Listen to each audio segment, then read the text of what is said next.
पहला प्रश्न, भगवान बुद्ध ने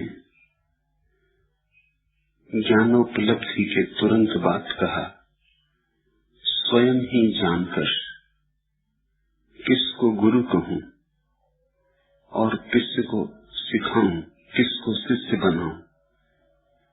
और फिर उन्होंने 40 वर्षों तक लाखों लोगों को दीक्षित भी किया और सिखाया भी। लेकिन महापरिनिर्वाण के पहले उनका अंतिम उपदेश था आत्मदीपो भव। भगवान इस पर कुछ प्रकाश डालने की अनुकंपा करें।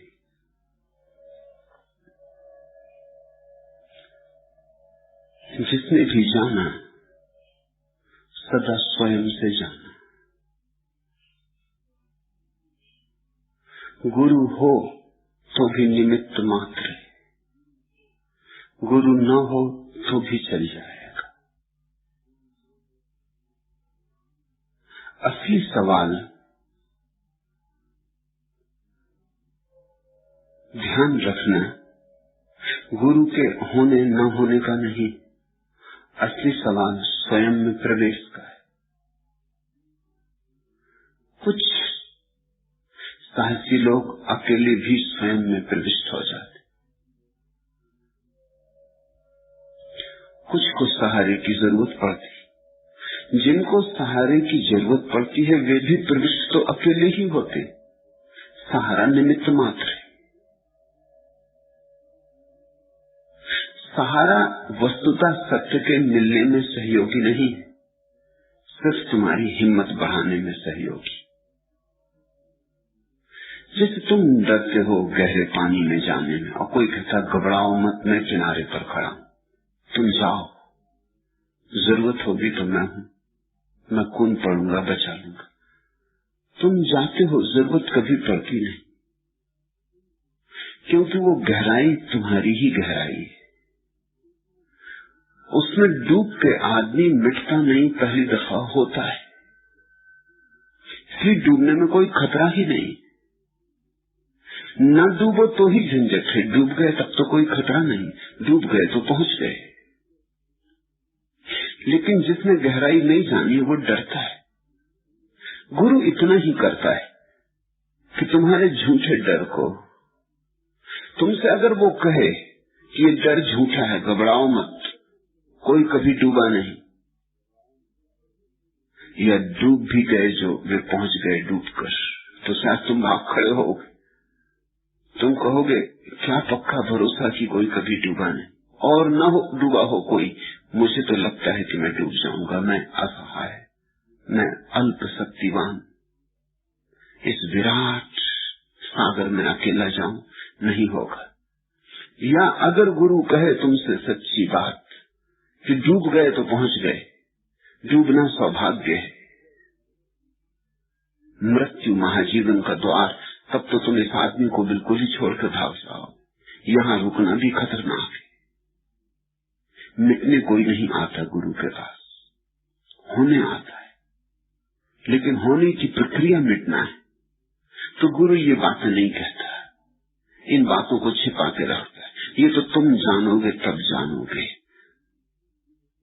तुम्हें आश्वासन देता है घबराओ मत, मैं तो खड़ा हूं, देखते नहीं मुझे कि इतनी गहराइयों में तैरता हूं, तुम डूबोगे तो मैं बचा दूंगा। ये एक झूठ को दूसरे झूठ से सहारा देके तुम्हें हिम्मत, तुम्हें साहस देने की चेष्टा है। ये उपाय है। इस भांति तुम उतर जाते हो। उतर गए तो तुम स्वयं जानोगे कि बचाने की कोई जरूरत ना थी। बचाना तो महंगा पड़ जाता है। उतर के तो डूबना ही है, डूब के गहराई हो जाना है, उसी गहराई में समाधि है, निर्वाण है। तो गुरु को तुम्हें बचाने कभी जाना नहीं पड़ता।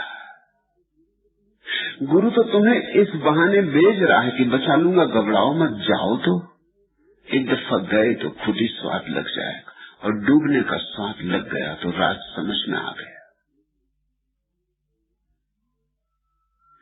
जब तुम पालोगे तब तुम कहोगे अरे यह तो अपने से हो गया।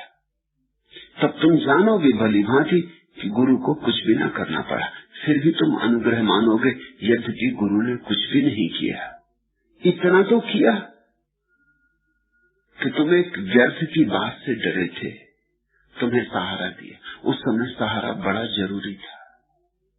अभी जरा जटिल मामला है। सहारा गुरु देता भी नहीं, क्योंकि सहारे की कोई जरूरत नहीं, और देता भी है क्योंकि तुम झूठ हो, तुम अंधेरे में खड़े हो, तुम्हें कुछ दिखाई नहीं पड़ता। तुम्हें सहारे की जरूरत है तो तुम्हें सहारा देता है, यद्यपि सहारे की जरूरत कभी नहीं पड़ती। तुम्हें बेसहारा छोड़ने में ही गुरु की कला है। अगर कोई गुरु तुम्हें सहारा सच में दे दे तो तुम वंचित रह जाओगे, वही सहारा अटकाव हो जाए।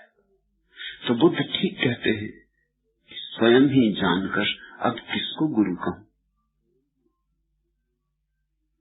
किसी ने जनाया नहीं, किसी ने सत्य दिया नहीं, सत्य भीतर आविष्कृत हुआ है, भीतर उमगा है। किसको गुरु कहूं? और जब किसी को गुरु नहीं कह सकता तो किसको शिष्य बनाऊं? वो उसका अनुसंग है। जब मैं किसी को गुरु नहीं कह सकता तो अब किसको शिष्य बनाऊं, किसको सिखाऊं? जानता हूं कि सिखाने की जरूरत ही नहीं। प्रत्येक व्यक्ति सत्य को लेकर ही जन्मा है। सत्य तुम्हारा स्वभाव है। कुछ करना नहीं, सिर्फ अपने स्वभाव को पहचानना है।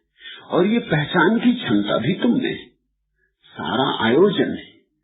तुम वीणा बजाना जानते हो, तुम्हारी अंगुलियां कुशल हैं, वीणा भी रखी है, यद्यपि संगीत पैदा नहीं हो रहा। तुम अंगुलियां वीणा पर रख नहीं रहे, तुम अपनी कुशलता वीणा पर बरसा नहीं रहे। तुम अपनी कुशलता वीणा पर बरसाओ, वीणा तुम पर संगीत बरसा दे। सब मौजूद है। तुम्हें भोजन बनाना आता है, आटा भी है, नमक भी है, घी भी है, दाल भी है, पानी भी है, आग भी जली रखी, और तुम भूखे बैठे, और तुम्हें भोजन बनाना भी आता है। कुछ कमी नहीं, सब है। जरा तालमेल बिठाना, जरा संयोजन जमाना, भूखे रहने की कोई जरूरत न रह जाए। इसलिए बुद्ध कहते हैं, किसको सिखाऊं, क्या सिखाऊं? सत्य सिखाया ही नहीं जा सकता। जो सिखाया जाएगा वह सत्य नहीं होगा। सिखाने की तो बात दूर, सत्य कहा भी नहीं जा सकता। जो भी चीज सिखाई जाएगी वो तुम्हारा स्वभाव नहीं, सब सिखावन प्रभाव है। तुम जो भी सीखते हो वो बाहर का है, अनसीखा भीतर पड़ा है। उसको सीखना नहीं, उसके लिए तो सब सिखावन भूलनी। जो जो सीख लिया उसे विस्मृत करना है। असली गुरु वही जो तुम्हें सिखाता नहीं बल्कि तुम्हें भुलाता है, जो कहता भूलो, यह भी भूलो, यह भी भूलो, यह भी भूलो, यह सब कचरा है, कचरे को भूलते जाओ, ये बाहर से आया, इसे छोड़ते जाओ, त्यागते जाओ। जब तुम्हारे पास त्यागने को कुछ भी न बचे, जब बाहर से आया हुआ सब तुमने वापस बाहर फेंक दिया, तब जो शेष रह जाएगा धड़कता हुआ ज्योतिर्मय, वही तुम हो, वही सत्य है। बाहर से जो आया है उसने तुम पर परतें जमा दी, जैसे दर्पण पर धूल की परतें जम गई। गुरु कहता है धूल को पोंछ दो, दर्पण भीतर मौजूद है, दर्पण कहीं से लाना नहीं। तो इसलिए बुद्ध कहते हैं, किसको सिखाऊं, किसको गुरु बनाऊं? और तुम्हारा प्रश्न भी संगत है। तुम पूछते हो फिर भी उन्होंने 40 वर्षों तक लाखों लोगों को दीक्षित किया और सिखाया भी, यह भी सच है। तुम्हारा प्रश्न संगत है और तुम्हें बड़ी उलझन में डालेगा। एक तरफ कहा कि न मेरा कोई गुरु और न मैं सिखाऊंगा किसी को, फिर 40 वर्षों तक लाखों लोगों को सिखाया। जितने लोगों को बुद्ध ने सिखाया किसी दूसरे व्यक्ति ने नहीं सिखाया। सिखाया क्या? यही सिखाया कि सिखाने को कुछ भी नहीं। दीक्षित किस बात में किया? इसी बात में दीक्षित किया कि कोई गुरु नहीं, अप्रदीप भव, अपने दिए खुद बन। ये भी सिखाना पड़ेगा क्योंकि गलत सीख भीतर बैठ गई। तुमने पत्थर को हीरा मान रखा है। बुद्ध ने इतना ही सिखाया कि ये पत्थर हीरा नहीं।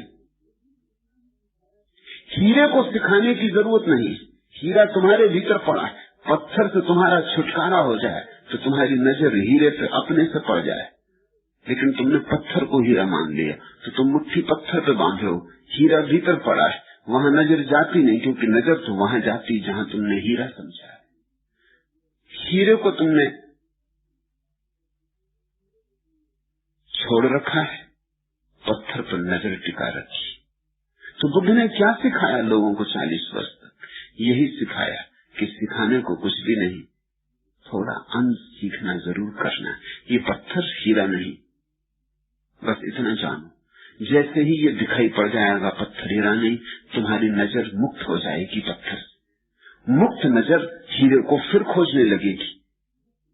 और अगर तुम्हें ये समझ में आ जाए कहां कहां हीरा नहीं है, बस पर्याप्त हो गया। फिर वहां वहां से तुम मुक्त होने लगोगे। मुक्त होते होते एक दिन नजर उस जगह टिक जाएगी जहां हीरा है। असार को असार की भांति जान लेना सार को जानने का सूत्र है। असत्य को असत्य की भांति पहचान लेना सत्य की तरफ यात्रा है। तो बुद्ध ने सिखाया कुछ भी नहीं, फिर भी सिखाया। तुम्हारी अड़चन भी मैं समझता हूं, बुद्ध की अड़चन भी समझो। मगर बुद्ध ठीक ही कहते, सत्य सिखाया नहीं जा सकता, लेकिन झूठ झूठ है ये समझाया जा सकता है। और यही समझाया 40 वर्षों तक सतत। और इसी भाव में दीक्षा दी। बुद्ध अद्भुत गुरु है। दुनिया में 3 तरह के गुरु संभव। एक तो गुरु जो कहता है गुरु के बिना नहीं होगा, गुरु बनाना पड़ेगा, गुरु चुनना पड़ेगा, गुरु बिन ना ही ज्ञान। ये सामान्य गुरु है, इसकी बड़ी भीड़ और ये जमता भी है। साधारण बुद्धि आदमी को ये बात जमती, क्योंकि बिना सिखाए कैसे सीखेंगे। भाषा भी सीखते तो स्कूल जाते, गणित सीखते तो किसी गुरु के पास सीखते, भूगोल इतिहास कुछ भी सीखते तो किसी से सीखते, तो परमात्मा भी किसी से सीखना होगा। ये बड़ा सामान्य तर्क है, थोथा ओझा छिछला, मगर समझ में आता आदमी के कि बिना सीखे कैसे सीखोगे। सीखना तो पड़ेगा ही, कोई न कोई सिखाएगा तभी सीखोगे। इसलिए 99% लोग ऐसे गुरु के पास जाते हैं जो कहता है गुरु के बिना नहीं होगा,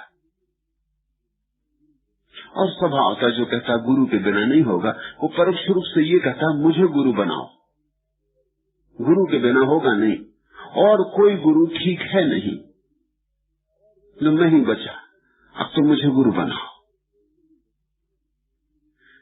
दूसरे तरह का गुरु भी होता है, जैसे कृष्णमूर्ति, वो कहते हैं गुरु हो ही नहीं सकता। गुरु करने में ही भूल है। जैसे एक कहता है गुरु बिन ना ही ज्ञान, वैसे कृष्णमूर्ति कहते हैं गुरु संग ना ही ज्ञान। गुरु से बचना, गुरु से बच गए तो ज्ञान हो जाएगा, गुरु में उलझ गए तो ज्ञान कभी नहीं होगा। 100 में बहुमत 99% लोगों को पहली बात जमती है, क्योंकि सीधी साफ। थोड़े से अल्पमत को दूसरी बात जमती है, क्योंकि अहंकार के बड़े पक्ष में। तो जिनको हम कहते हैं बौद्धिक लोग, इंटेलिजेंसिया, उनको दूसरी बात जमती। पहले सीधे साधे लोग, सामान्य जन, उनको पहली बात जमती है। जो अत्यंत बुद्धिमान है, जिन्होंने खूब पढ़ा लिखा है, सोचा है, चिंतन को निखारा मांझा है, उन्हें दूसरी बात जमती, क्योंकि उनको अड़चन होती किसी को गुरु बनाने में। कोई उनसे ऊपर रहे, ये बात उन्हें कष्ट देती।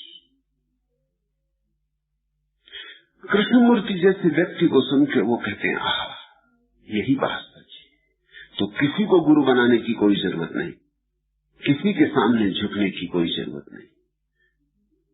उनके अहंकार को इससे पोषण मिलता है। अब तुम फर्क समझना, पहला जिस आदमी ने कहा कि गुरु बिना ज्ञान नहीं, और उसने ये भी समझाया कि और सब गुरु तो मिथ्या, सदगुरु में, और इसी तरह मिथ्या गुरु जिनको वो कह रहा है वो भी कह रहे कि और सब मिथ्या, ठीक नहीं। तो गुरु के बिना ज्ञान नहीं हो सकता। इस बात का शोषण गुरुओं ने किया गुलामी पैदा करने के लिए, लोगों को गुलाम बना देने के लिए। सारी दुनिया इस तरह गुलाम हो गई। कोई हिंदू है, कोई मुसलमान है, कोई ईसाई है, कोई जैन, ये सब गुलामी के नाम है, अलग अलग नाम, अलग अलग रंग ढंग, अलग अलग कारागृह, मगर सब गुलामी के नाम है। तो पहली बात का शोषण गुरुओं ने कर लिया, उसमें भी आधा सच था। और दूसरी बात का शोषण शिष्य कर रहे हैं, उसमें भी आधा सच है। कृष्णमूर्ति की बात में भी आधा सच है। पहली बात में आधा सच है कि गुरु बिना ही ज्ञान, क्योंकि गुरु के बिना तुम साहस न जुटा पाओगे। जाना अकेले है, पाना अकेले है। जिसे पाना है वो मिला ही हुआ है, कोई और उसे देने वाला नहीं। फिर भी डर बहुत है, भय बहुत है। भय के कारण कदम नहीं बढ़ता अज्ञान में। पहली बात सच है, आधी सच है कि गुरु के साथ सहारा चाहिए। उसका शोषण गुरुओं ने कर लिया, वो गुरुओं के हित में पड़ी बात। दूसरी बात भी आधी सच है कृष्णमूर्ति की कि गुरु बिन तो ज्ञान की बात ही मत कहो, गुरु संग नहीं ज्ञान। क्यों? क्योंकि सत्य तो मिला ही हुआ है, किसी की देने की जरूरत नहीं। और जो देने का दावा करे वो धोखेबाज है। सत्य तुम्हारा है, निज का है, निजात्मा नहीं। इसलिए उसे बाहर खोजने की बात ही गलत है। किसी के शरण जाने की कोई जरूरत नहीं। अशरण हो रहो, बात बिल्कुल सच है, पर आधी। इसका उपयोग अहंकारी लोगों ने कर लिया, अहंकारी शिष्यों ने। पहले का उपयोग कर लिया अहंकारी गुरुओं ने कि गुरु के बिना ज्ञान नहीं होगा, इसलिए मुझे गुरु बनाओ। दूसरे का उपयोग कर लिया अहंकारी शिष्यों ने। उन्होंने कहा किसी को गुरु बनाने की जरूरत नहीं, हम खुद ही गुरु हैं, हम स्वयं ही गुरु हैं, कहीं झुकने की कोई जरूरत नहीं। बुद्ध अद्भुत गुरु है। बुद्ध दोनों बातें कहते हैं गुरु के संग ज्ञान नहीं होगा, और दीक्षा देते और शिष्य बनाते, और कहते हैं किसको शिष्य बनाऊं, कैसे शिष्य बनाऊं। मैंने खुद भी बिना शिष्य बने पाया, तुम भी बिना शिष्य बने पाओगे, फिर भी शिष्य बनाते। बुद्ध बड़े विरोधाभासी, यही उनकी महिमा है। उनके पास पूरा सत्य, और जब भी पूरा सत्य होगा तो पैराडॉक्सिकल होगा, विरोधाभासी होगा। जब पूरा सत्य होगा तो संगत नहीं होगा, उसमें असंगति होगी, क्योंकि पूरे सत्य में दोनों बाजुएं एक साथ होंगी। पूरा आदमी होगा तो उसका बायां हाथ भी होगा और दायां हाथ भी होगा। जिसके पास सिर्फ बायां हाथ है वो पूरा आदमी नहीं, उसका दायां हाथ नहीं। हालांकि एक अर्थ में वो संगत मालूम पड़ेगा, उसकी बात में तर्क होगा। बुद्ध की बात अतर्क होगी, तर्कातीत होगी, क्योंकि दो विपरीत छोरों को इकट्ठा मिला लिया। बुद्ध ने सत्य को पूरा पूरा देखा है, तो उनके सत्य में रात भी है और दिन भी है, और उनके सत्य में स्त्री भी है और पुरुष भी है, और उनके सत्य में जीवन भी है और मृत्यु भी है। उन्होंने सत्य को इतनी समग्रता में देखा, उतनी ही समग्रता में कहा भी। तो वो दोनों बात कहते, वो कहते किसको शिष्य बनाऊं, और रोज शिष्य बनाते। बुद्ध को समझने के लिए तुम्हें दोनों तरह के गुरुओं से ऊपर उठना होगा। वो जो कहते हैं गुरु के बिना ज्ञान हो ही नहीं सकता, उनसे ऊपर उठना होगा। और जो कहते हैं गुरु के संग ज्ञान हो ही नहीं सकता, उनसे भी ऊपर उठना होगा, तो तुम बुद्ध को समझ पाओगे। बुद्ध की बात इतनी पूरी है, इसलिए इतनी विपरीत असंगत मालूम होगी। तुम सोचते हो कि पहले तो उन्होंने कहा कि स्वयं जानकर गुरु किसको कहूं, किसको सिखाऊं, और फिर अंत में ये भी कहा मरते वक्त आत्मदीपो भव, अपने दीपक स्वयं बनो। इन दोनों में कोई विरोध नहीं। शिष्य बनाए, लेकिन शिष्य बना के यही कहा आत्मदीपो भव।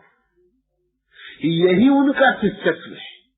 जो बुद्ध को स्वीकार करता है वो यही स्वीकार कर रहा है कि कोई गुरु नहीं, किसी की शरण नहीं जाना, सत्य बाहर से नहीं मिलने वाला, बुद्ध से भी नहीं मिलने वाला। बुद्ध का बड़ा प्रसिद्ध वचन है कि अगर कहीं रास्ते पर मैं मिल जाऊं तो मुझे तत्क्षण मार डालना। ऐसी अद्भुत बात किसी ने नहीं कही। अगर मैं रास्ते पर कहीं मिल जाऊं, अगर तुम्हारी समाधि के मार्ग पर कहीं बीच में खड़ा हो जाऊं तो मुझे हटा डालना, मार डालना। मेरे कारण रुकना मत, मेरा मोह तुम न पैदा ना हो। तुम मुझे मत पकड़ लेना, तुम मुझसे भी मुक्त हो जाना। अगर बीच में कभी मैं आड़े आने लगूं, तुम्हारी समाधि में अगर मैं बाधा डालने लगूं, अगर तुम्हारे मन में मेरे प्रति राग पैदा होने लगे, मोह पैदा होने लगे, तो तुम मुझे भी छोड़ देना, क्योंकि राग और मोह सब छोड़ने तुम मुझे भी क्षमा मत करना, तुम मुझे भी दो टुकड़े कर देना। ऐसी हिम्मत की बात जिसे परिपूर्ण सत्य दिखा हो और जिसने परिपूर्ण सत्य जैसा है वैसा ही कहा हो, उससे ही संभव हो सकती। तो मैं तुम्हें बुद्ध की बात संक्षिप्त में कह दूं। बुद्ध कहते हैं न कोई गुरु है न कोई शिष्य, और मैं तुम्हारा गुरु और तुम मेरे शिष्य।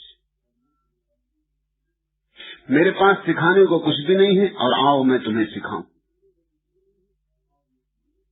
गुरु की कोई जरूरत नहीं है और आओ मेरा सहारा ले लो। तुम अड़चन में पड़ जाओगे, तुम्हारी बुद्धि एकदम अस्त व्यस्त हो जाएगी कि अब क्या करे, इस आदमी के साथ क्या करे। लेकिन यही पूर्ण सत्य है, ये सर्वांगीण सत्य है, क्योंकि दोनों बातें इसमें आ गई। इसमें गुरु शिष्य भी आ गए और गुरुत्वा भी नहीं आई और शिष्य की जड़ता भी नहीं आई। गुरु शिष्य का अपूर्व नाता भी आ गया और नाता मोह भी नहीं बना। वह अंतरंग संबंध भी निर्मित हो गया, लेकिन उस अंतरंग संबंध में कोई गांठ नहीं पड़ी, कारागृह नहीं बना। बुद्ध को स्वीकार करते समय तुम्हें मुक्ति मिल रही है। बुद्ध को गुरु की तरह स्वीकार करते समय तुम गुरु के जाल में नहीं पड़ रहे हो, तुम सब जालों के पार जा रहे हो। ऐसे गुरु को ही पुराने शास्त्रों ने सदगुरु कहा है। गुरु तो बहुत है, सदगुरु कभी कभी कोई होता है। ध्यान रखना, सदगुरु का अर्थ यही है कि पहले तुम्हें संसार से मुक्त करवा दे और फिर अपने से भी मुक्त करवा दे, क्योंकि मुक्ति में फिर अंत में बाधा नहीं आनी चाहिए। ऐसा ही समझो कि एक माँ अपने बच्चे को चलना सिखाती, हाथ पकड़ के। चलना क्या सिखाओगे बच्चे को? चलने की क्षमता उसमें पड़ी,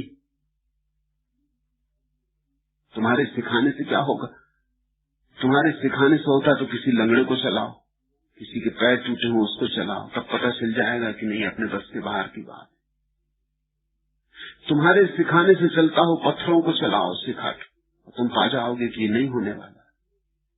बच्चा चलता है क्योंकि चल सकता है, बच्चे में चलने की क्षमता पड़ी, लेकिन शायद हिम्मत नहीं जुटा पाता खड़े होने की, डरता है, स्वाभाविक, गिर जाऊं, कभी चला नहीं पहले, भय होगा ही। माँ हाथ पकड़ लेती, सांस सांस चलने लगती कि देखो मैं चल रही, तुम भी मेरे जैसे हो, तुम्हारे भी दो पैर, मेरे भी दो पैर, आओ मेरा हाथ पकड़ो और चलो। हाथ के सहारे बच्चा 2-4 कदम चल लेता और उसे भरोसा आता। तुमने देखा जैसे ही बच्चा थोड़ा चलने लगता वो हाथ छोड़ाता माँ से, वो कहता मेरा हाथ छोड़ो। अब माँ थोड़ी डरती भी कभी, यदि गिर न जाए, अभी छोटा है, मगर वो कहता मेरा हाथ छोड़ो। अब चलने का मजा खुद लेना चाहता है, और समझदार माँ धीरे धीरे हाथ छोड़ती, ना समझ माँ जबरदस्ती हाथ को पकड़े रहती। तो माँ की कला क्या हुई, पहले हाथ पकड़े और फिर छोड़े। पहले बच्चे को अपने पैरों पर खड़ा कर दे, फिर दूर हट जाए, छाया भी ना पड़ने दे उस पर। कहीं ऐसा ना हो कि बच्चा उसके आंचल को ही पकड़े, जिंदगी भर कमजोर रह जाए। कई दफा ऐसा हो जाता, माताएं जरूरत से ज्यादा बच्चे को सहारा दे देती, फिर वो अपने पैरों चल ही नहीं सकता। अभी एक युवक ने मुझे आके कहा कि वो अकेला कमरे में नहीं सो सकता। उनका मामला क्या? उसने कहा कि सदा माँ ने अपने ही कमरे में सुलाया। अब तो उम्र उसकी कोई 27 साल है, अकेला नहीं सो सकता कमरे में, कोई ना कोई चाहिए, माँ का परिपूरक कोई चाहिए। कोई कमरे में ना हो तो अकेला नहीं सोता होगा, तो मुझे नींद ही नहीं आती। अभी जरा जरूरत से ज्यादा बात हो गई। हाँ, छोटा बच्चा है, अकेला नहीं सो सकता, ये समझ में आता, माँ सो जाए। लेकिन जैसे ही बच्चे की क्षमता जगने लगे, वैसे उसे हट जाना चाहिए। अब ये बच्चा तो रुग्ण हो गया, इसको सहारा नहीं मिला, जहर हो गई बात। और ऐसा ही इस सूक्ष्म जगत में भी घटता है गुरु और शिष्य के बीच। गुरु अगर कस के हाथ पकड़ ले, जैसा गुरु पकड़ लेते, जो कस के हाथ पकड़ ले समझ लेना कि वो मिथ्या गुरु है। जो तुम्हारा कस के हाथ पकड़ रहा है वो तुम्हें सहारा कम दे रहा है, खुद सहारा ज्यादा ले रहा है। इस बात को ख्याल में रख लेना। जो कस के हाथ पकड़ रहा है वो भला तुमसे कह रहा हो कि मैं तुम्हें सहारा दे रहा हूं, लेकिन वो खुद अकेला होने में डरता है, और तुम अगर उसे छोड़ोगे तो बहुत नाराज होगा।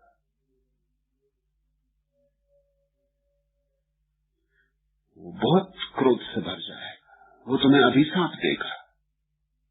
वो कहेगा कि ये तो बगावत हो गई, दगा हो गया, धोखा हो गया।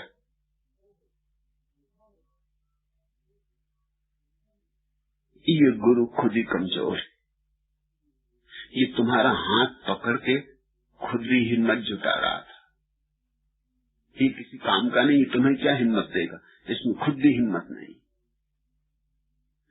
सदगुरु की परिभाषा है जो तुम्हारा हाथ पकड़े, बहुत पोले पोले पकड़े, इतना पोला पकड़े कि कभी हाथ खिसकाना पड़े तो तुम्हें पता भी ना चले, तुम्हारे हाथ पर दबाव भी ना पड़े, तुम्हारे हाथ को पकड़े जाने की आदत भी ना पड़े, आदत के पहले हाथ सरक जाए। सदगुरु वही है जो अंततः तुम्हें तुम्ही पर फेंक दे, ताकि तुम अपने पैरों पर खड़े हो जाओ, अपनी स्वतंत्रता में, अपनी महिमा में, ताकि तुम अपने भीतर के सत्य को जान लो। मुक्तानंद जैसे गुरु एक काम करते, जोर से पकड़ लेते। कृष्णमूर्ति जैसे गुरु दूसरा काम करते, वो पकड़ते ही नहीं, वो छिटक के दूर खड़े रहते। अभी चाहे बच्चा छोटा हो, चाहे अभी घुटने सरकता हो, वो कहते हैं कि नहीं, हाथ पकड़ने में खतरा है, हाथ में नहीं पकड़ूंगा, तुम खुद ही खड़े हो जाओ, तुम खुद ही चलो। वो दूर खड़े रहते, वो दूर से कहते कि चलो खुद ही खड़े हो जाओ, अपने पैर पर खड़े हो जाओ। ये बात भी जस्ती नहीं, क्योंकि छोटा बच्चा भी अपने पैर पर खड़ा नहीं हो सकता। बहुत संभावना है कि जिंदगी भर घिसकता रहे, घुटने के बल ही चलता रहे। तो कृष्णमूर्ति के शिष्यों में एक भी उपलब्ध हुआ हो ऐसा मालूम नहीं पड़ता, वो सब घुटने के बल ही सरक रहे। ये एक भ्रांति। दूसरी भ्रांति है मुक्तानंद जैसे लोग जोर से पकड़ लेते, फिर छोड़ते ही नहीं। वो कहते कहां जा रहे हैं, अब मैं छोड़ूंगा।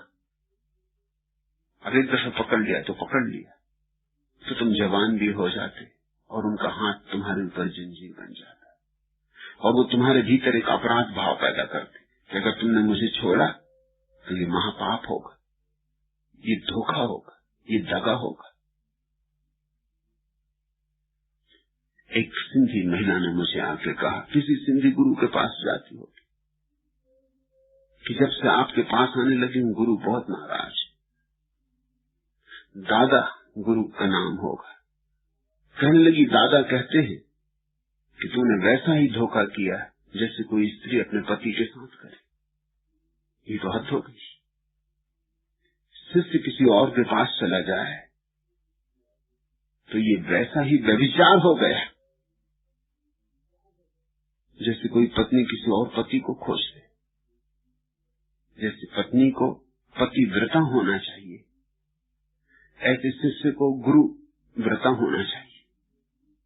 वो नाराज, दादा बड़े नाराज। मैंने कहा, तू निकल आई उनके चक्कर से, अच्छा हुआ। ये दादा खतरनाक है, ये तेरी गर्दन दबा देते, ये तुझे मार ही डालते। बुद्ध के वचन इस अर्थों में अपूर्व है। बुद्ध उतने दूर तक सहारा देते हैं जितने दूर तक लगता है कि तुम बिना सहारे न चल सकोगे। जैसे ही समझ में आया कि तुम अब बिना सहारे चलने लगोगे, वो हाथ अलग कर लेते।